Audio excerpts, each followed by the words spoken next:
नमस्कार।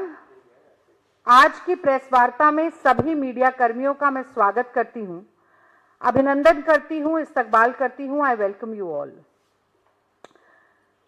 तो देखिए, आज की प्रेस वार्ता भाजपाइयों और संघियों को आईना दिखाकर मैं शुरू करना चाहती हूं। तो ये कहना ही होगा कि दूसरों पर अगर तबसरा कीजिए, पहले आईना रख लिया कीजिए, या थोड़ा साधारण शब्दों में समझा देती हूं कि सुनो, आईना जब उठाया करो, पहले देखो फिर दिखाया करो। और खुद शीशे के कमरों में, शीशे के घरों में रहने वाले जब दूसरों पर पत्थर उछालते हैं, जब आसमान की तरफ मुंह करके थूकते हैं, तो उनका क्या हश्र होता है, क्या दुर्गति होती है, ये आज की प्रेस वार्ता में मैं बताने का काम करूंगी। तो बहुत ही दुर्भाग्यपूर्ण घटना कल घटित हुई। भारतीय राष्ट्रीय कांग्रेस इस देश की सबसे पुरानी पार्टी, सबसे पुराना राष्ट्रीय राजनीतिक दल, भारतीय राष्ट्रीय कांग्रेस के पूर्व अध्यक्ष, 5 बार के चुने हुए सांसद, इस देश के नेता प्रतिपक्ष, एक शहीद प्रधानमंत्री के पोते, एक शहीद प्रधानमंत्री के बेटे, एक ऐसे व्यक्ति जिनके खानदान का बलिदानी खून आज भारत माता की रगों में भी दौड़ रहा है, इस देश की मिट्टी को सींचने का काम कर रहा है, उस राहुल गांधी को देशद्रोही कहने की आपकी हिम्मत कैसे हुई, आपकी जुर्रत कैसे हुई? और इतनी धृष्टता, इतनी निर्लज्जता, इतना घटियापन आप अपने पब्लिक डिस्कोर्स में कैसे लाते हैं? मुझे लगता है आज ये देश की जनता जानना चाहती है। तो पूरे देश में जब सांप्रदायिकता, नफरत और हिंसा का जहर घोलने का काम हो रहा है, जब एक पूरे समुदाय की तुलना कुत्ते के पिल्ले के साथ की जाती है, घुसपैठिया कहा जाता है, कपड़े देखकर पहचानने की बात होती है, और बड़ी माफी के साथ मैं शब्द का प्रयोग करूंगी, जूते मारो, गोली मारो सालों को जैसे शब्दावली का प्रयोग किया जाता है, बटेंगे तो कटेंगे वाली विभाजनकारी राजनीति को केवल अपनी स्वार्थ सिद्धि के लिए, राजनीतिक स्वार्थ सिद्धि के लिए इस्तेमाल किया जाता है, तब ऐसे में एक व्यक्ति ये ठानता है, एक नेता ये दृढ़ संकल्प लेता है कि कन्याकुमारी से कश्मीर तक, मणिपुर से मुंबई तक मोहब्बत के फेविकोल से भारत को जोड़ना है। वो व्यक्ति आपको देशद्रोही लगता है। एक ऐसा व्यक्ति जो ये ठानता है कि पिछड़ों की, दलितों की, महिलाओं की, मजलूमों की, शोषितों की आवाज को उठाना है, उनके हक और हुकूक की बात करनी है, उनके अधिकारों की लड़ाई लड़नी है, जातिगत जनगणना और महिला आरक्षण की बात करनी है, वो व्यक्ति आपको देशद्रोही लगता है। एक ऐसा व्यक्ति जो संविधान अपने हाथों में लेता है और कहता है कि महात्मा गांधी के देखे हुए सपने को साकार करूंगा, पंक्ति में खड़े हुए अंतिम व्यक्ति के आंसू पोंछूंगा, वो व्यक्ति आपको देशद्रोही लगता है। एक ऐसा व्यक्ति जो मजदूरों के, किसानों के, ड्राइवर हो, मैकेनिक हो, मोची हो, बढ़ई हो, उनके जीवन को जीकर उनकी तकलीफों को खुद महसूस करके निवारण और समाधान ढूंढने का काम करता है, वो आपको देशद्रोही लगता है।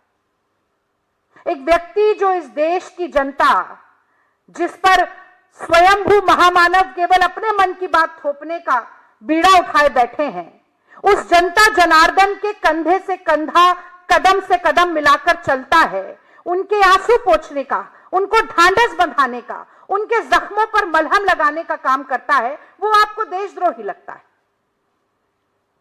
और वो आपको देशद्रोही इसलिए लगता है क्योंकि भाजपा और संघ इस देश का सबसे बड़ा टुकड़े टुकड़े गैंग है। मैं फिर से कहती हूं, भारतीय जनता पार्टी और राष्ट्रीय स्वयंसेवक संघ इस देश का सबसे बड़ा टुकड़े टुकड़े गैंग है। अंग्रेजों ने एक नीति चलाई थी कि भारतीयों को तोड़ो, आपस में लड़वाओ और राज करो, डिवाइड एंड रूल पॉलिसी। और अगर आज देश में संविधान के अधिकारों को तोड़ने का, लोकतांत्रिक मान्यताओं और प्रणाली को तोड़ने का, सामाजिक समरसता को तोड़ने का, भाईचारे, बंधुत्व, देश की कौमी एकता, गंगा जमनी तहजीब को तोड़ने का काम कोई कर रहा है तो वो यही टुकड़े टुकड़े गैंग है। और ये अपनी झेप मिटाने के लिए ऐसे अनर्गल बातें, ऐसे कुतर्क, ऐसे निराधार आरोप उस व्यक्ति पर लगा रहे हैं जो आज देश की जनता की आवाज बनकर खड़ा हुआ है। और मुझे मैं गर्व के साथ ये बात कहती हूं कि वसुधा का नेता कौन हुआ, भूखंड विजेता कौन हुआ, अतुलित यश क्रेता कौन हुआ, नवधर्म प्रणेता कौन हुआ, जिसने न कभी विश्राम किया, विघ्नों में रहकर काम किया। तो एक निश्चल, अविरल, निरंतर राहुल गांधी जनता से जुड़े हुए मुद्दे उठाते रहे हैं और उठाते रहेंगे। आपके आरोपों से, आपकी गीदड़ भपकियों से न डरे हैं न डरेंगे। और अगर आप एक व्यक्ति को इस देश के संसाधन बेचने का काम करेंगे और देश का नमक खाकर भी नमक हलाली आप गौतम अडानी की करेंगे तो आपको गिरेबान से पकड़ने की हिम्मत भी राहुल गांधी रखते हैं। आज ये मैं बात कहना चाहती हूं और मैं पूछना चाहती, मैं जानना चाहती कि जब आईएसआई को रेड कारपेट वेलकम देकर मोदी जी भारत में बुलाते हैं और वही आईएसआई पुलवामा का सारा ठीकरा हमारे देश पर फोड़ कर जाती है, तो हमारे देश का ऐसा अपमान करवाने वाला व्यक्ति, उसको नहीं देशद्रोही कहा आपने, क्योंकि वो तो स्वयंभू महामानव है, आका है, मालिक हैं आपके।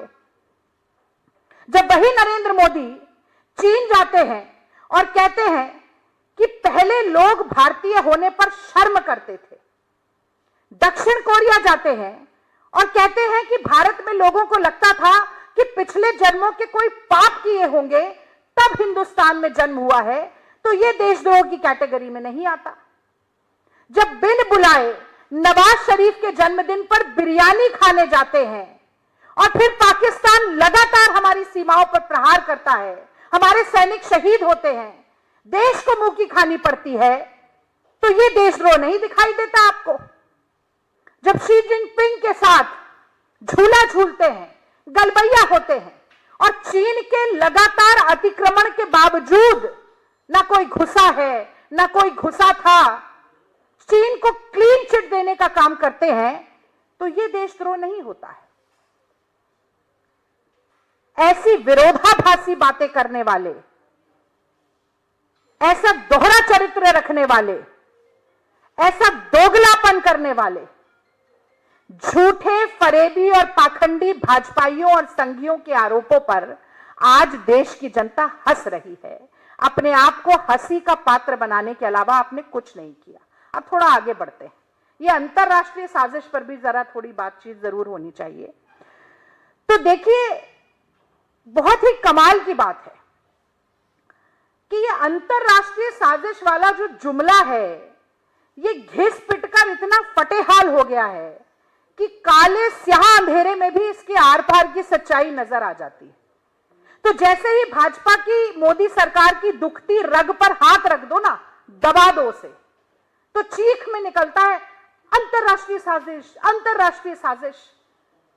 तो इस देश का अन्नदाता जब कहता है कि हम काले कानून बर्दाश्त नहीं करेंगे, आप कांटे बिछाइए हमारे रास्तों पर, सड़कें उधेड़ दीजिए, लाठियां भांजिए, हम बर्दाश्त नहीं करेंगे, आंदोलन करेंगे, तो वो अन्नदाता खालिस्तानी हो जाता है, आतंकवादी हो जाता है, अंतरराष्ट्रीय साजिश और फंडिंग का हिस्सा हो जाता है।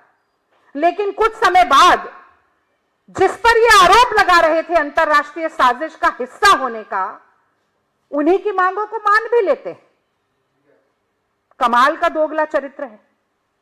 जब सोनम वांगचुक लद्दाख से आते हैं अपने साथियों के साथ अपनी मांगों को रखने के लिए, तो वो अंतरराष्ट्रीय साजिश का हिस्सा हो जाते हैं, इसलिए उन्हें डिटेन करना पड़ता है।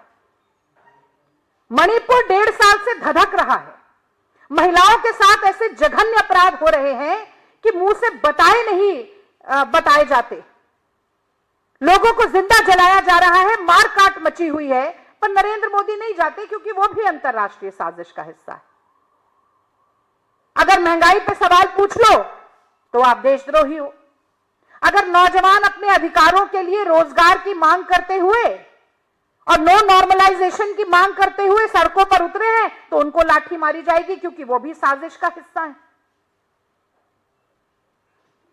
तो मैं तो ये जानना चाहती हूं कि अगर देश में इतनी अंतरराष्ट्रीय साजिश हो रही है तो ये आप छुट्टी क्यों नहीं करते हैं अमित शाह जी की? क्या ये कुंभकर्ण की नींद में सो रहे हैं कि देश के खिलाफ अंतरराष्ट्रीय साजिश चलती जा रही है और आपको सिर्फ तब याद आती है जब आप चारों तरफ से घिर जाते हैं? और क्या नरेंद्र मोदी इतनी कमजोर, नाकारा और निकम्मी सरकार चला रहे हैं जिसके खिलाफ जो मर्जी आए वो अंतरराष्ट्रीय साजिश करता रहता है?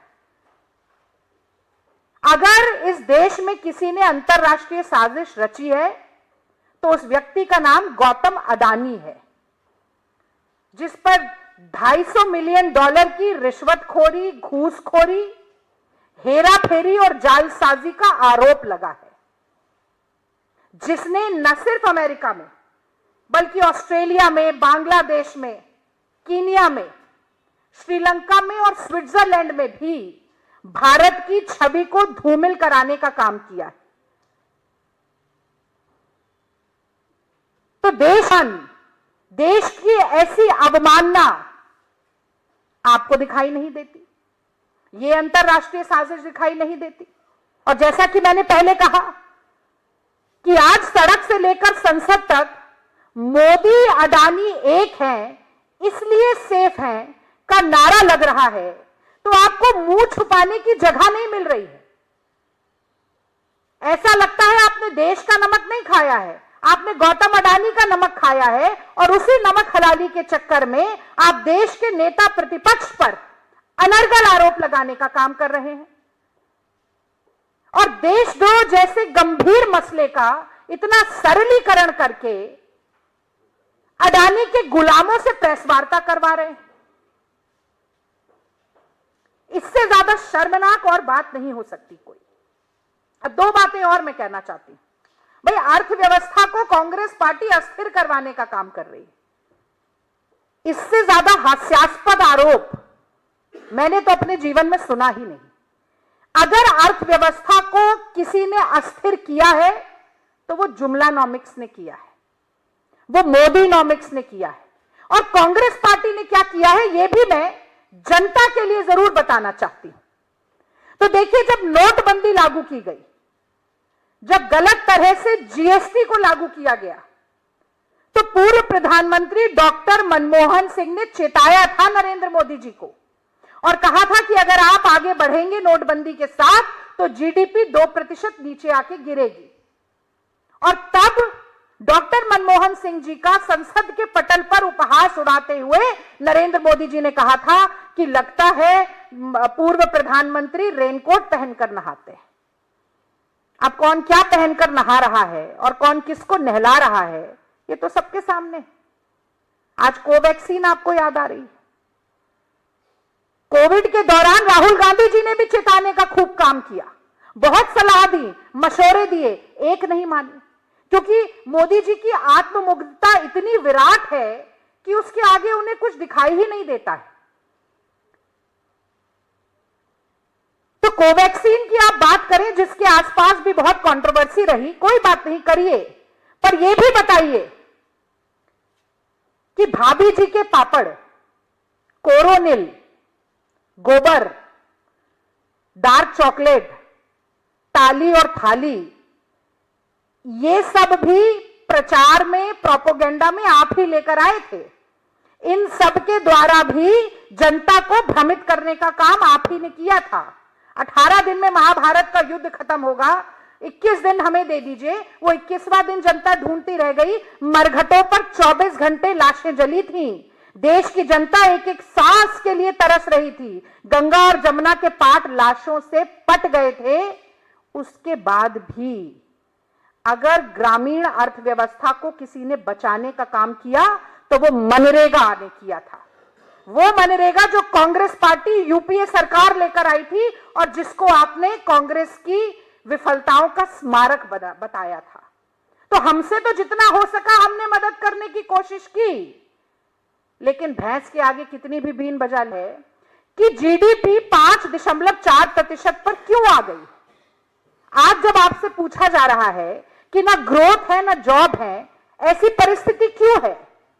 आज जब आपसे पूछा जा रहा है कि रुपया डॉलर की तुलना में सबसे नीचे क्यों गिरता जा रहा है, आज जब आपसे पूछा जा रहा है कि देश की महंगाई दर 6%, खुदरा महंगाई दर 6% और सब्जियों की महंगाई दर 42.15% क्यों हो गई है, कि मैन्युफैक्चरिंग ग्रोथ 2.2% तक क्यों नीचे आ गई है, तो आप कह रहे हैं अंतरराष्ट्रीय साजिश है।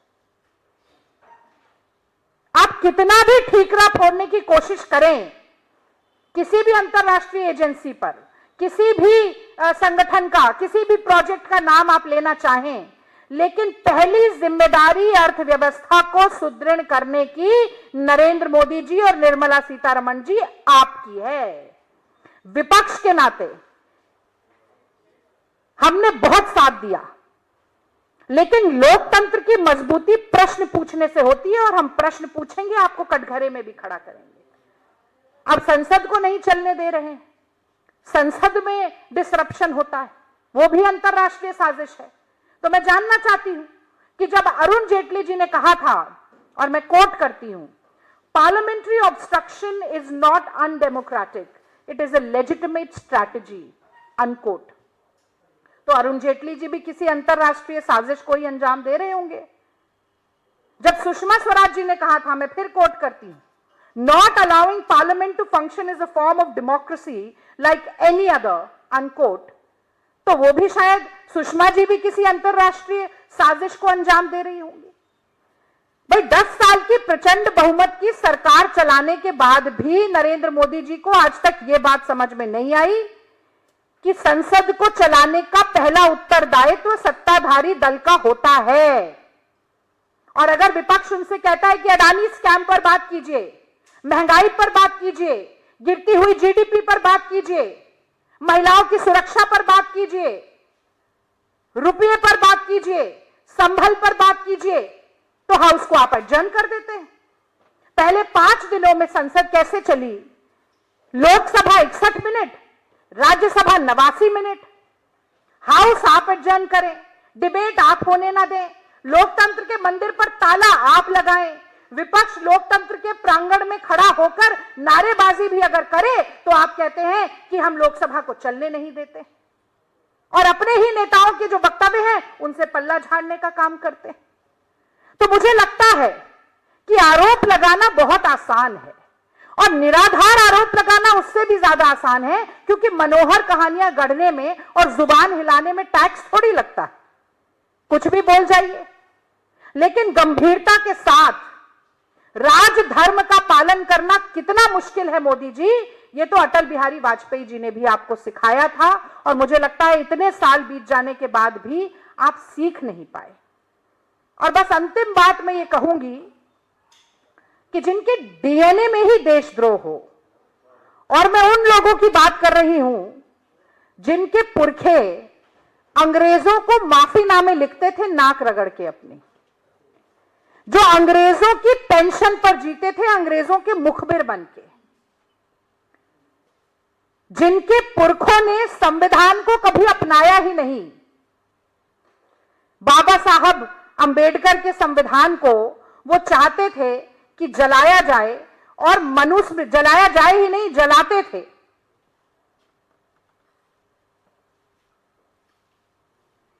और आज तो ये कहना और ज्यादा महत्वपूर्ण हो जाता है,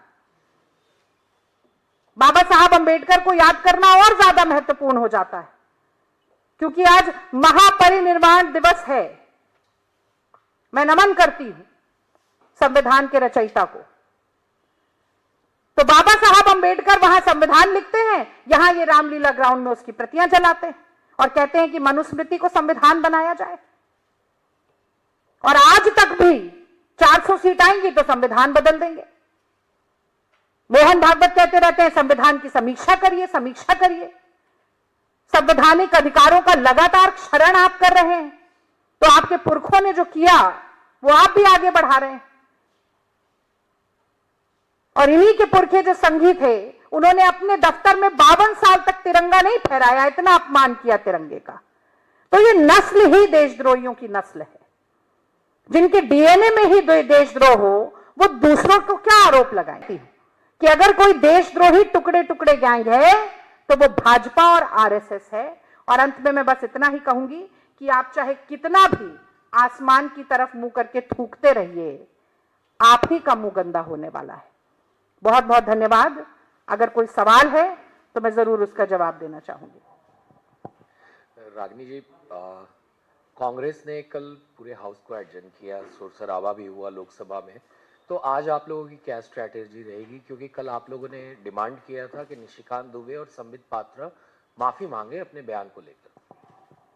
देखिए, आज की पूरी प्रेस वार्ता में ये बात मैंने बड़ी साफगोई के साथ कही कि जो भी आरोप कल प्रेस वार्ता के जरिए या संसद के पटल पर लगाए गए वो कितने निराधार थे और किस तरीके से अर्थ का अनर्थ करने की कोशिश की गई और सिर्फ कंजेक्चरिंग, सफेद झूठ और हवाई कहानियों के जरिए देश के नेता प्रतिपक्ष पर लांछन लगाने की चेष्टा की गई।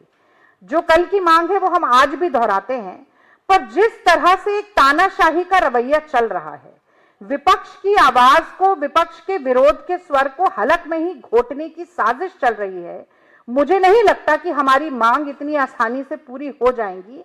और जब तक नहीं होंगी तो जो कहा जाता है कि हर जोर जुल्म की टक्कर में संघर्ष हमारा नारा है।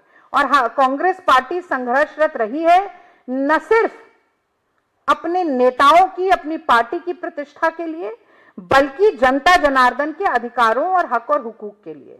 तो हम संभल भी जाएंगे, हम महंगाई पर भी बात करेंगे, हम जीडीपी पर भी बात करेंगे और सबसे महत्वपूर्ण, जिस पर पूरी भारतीय जनता पार्टी समेत मोदी जी मुंह छिपाकर फिर रहे हैं, अडानी स्कैम पर भी पूरी चर्चा संसद में होगी। जब तक नहीं होगी तो हमारे पास जो लोकतंत्र ने संघर्ष का रास्ता दिया है उसे हम अपनाएंगे।